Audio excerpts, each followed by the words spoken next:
আমরা রক্ত দিয়েছি 1971-এ, আমরা রক্ত দিয়েছি 2024-এ, আমরা রক্ত দিয়েছি হেফাজতের ময়দানে। ইনশাআল্লাহ খতমে নবুয়তকে হেফাজত করার জন্য রাসূল করিম সাল্লাল্লাহু আলাইহি ওয়াসাল্লামের এই নবুয়তের এই চেয়ারকে হেফাজত করার জন্য যদি আমাদেরকে আবার রক্ত দিতে হয়, ইনশাআল্লাহ মুসলমানদের এই দাবিকে আদায় করার জন্য আমরা সবাই একদম যতক্ষণ পর্যন্ত আমাদের এই দাবি কার্যকর না হবে ইনশাআল্লাহ আমরা রাজপথ ছাড়ব না। ইনশাআল্লাহ আগামী 15ই নভেম্বর শনিবার, 15ই নভেম্বর শনিবার ইনশাআল্লাহ এখান থেকে কাফেলা যাবে। ইনশাআল্লাহ আমরা আমাদের দাবি নিয়ে আমরা সরোয়ার্দী ময়দানে যাবো। ইনশাআল্লাহ সরোয়ার্দী ময়দানে যাবেন তো? ইনশাআল্লাহ এই আন্দোলনকে সফল করার আগ পর্যন্ত ইনশাআল্লাহ রাজপথ ছাড়বো না, ছাড়বো না, ছাড়বো না ইনশাআল্লাহ।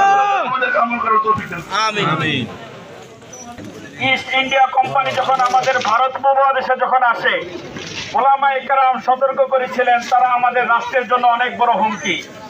জনসাধারণ সতর্ক হয় নাই, যার কারণে তাদের গোলামি আমাদের 200 বছর পর্যন্ত তাদের গোলামি আমাদের সহ্য করতে হয়েছে। বলেন ঠিক কিনা? ঠিক তেমনি ভাবে ওলামায়ে কেরাম এখন সতর্ক করছে যে কাদিয়ানী সম্প্রদায় তারা হলো আমাদের ঈমানের জন্য অনেক বড় বিপজ্জনক একটা বিষয়।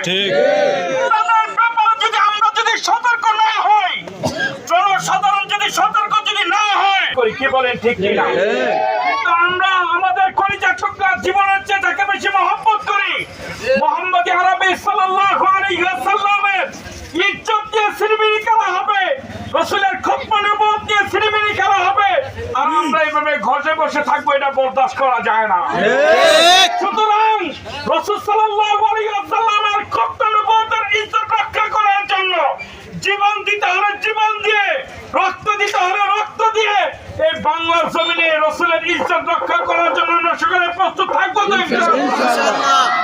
15 তারিখ শনিবার আমরা সকলে যাবো তো ইনশাআল্লাহ। আমরা সবকিছু কুরবান করবো তো ইনশাআল্লাহ। আল্লাহ তাআলা আমাদের তৌফিক দান করে। এই পর্যায়ে আমাদের সমাপনী বক্তব্য পেশ করবেন আমাদের সকলের শ্রদ্ধেয় হযরতুল আল্লাম হযরত মাওলানা তাওহীদুল ইসলাম সাহেব দামাত বারকাতুহু। আলহামদুলিল্লাহি ওয়াহদা ওয়াসসালাতু ওয়াসসালামু আলা মান লা নবী।